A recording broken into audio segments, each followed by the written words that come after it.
ബൈത്തുകളാൽ മജിലിസുകൾ പുകളിൻ പൊരുളുകൾ ഉയരുകയായി വലതകിലം മൗലിദുകൾ അകമിൽ കുളിരുകൾ ചൊരിയുകയായി യാസീൻ റസൂലരെ ത്വാഹ ഹാമിം ഹബീബരെ എന്റെ മോഹം മദീനയാ ദാഹം തീർത്തിടണേ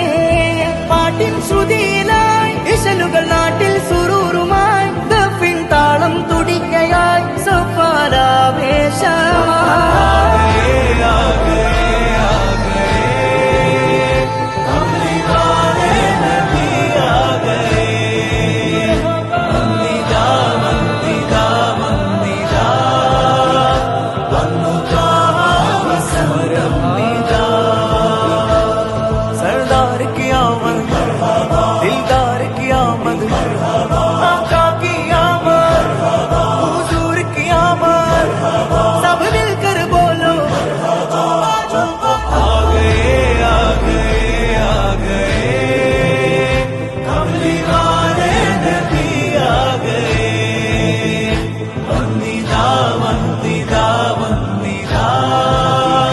വന്നു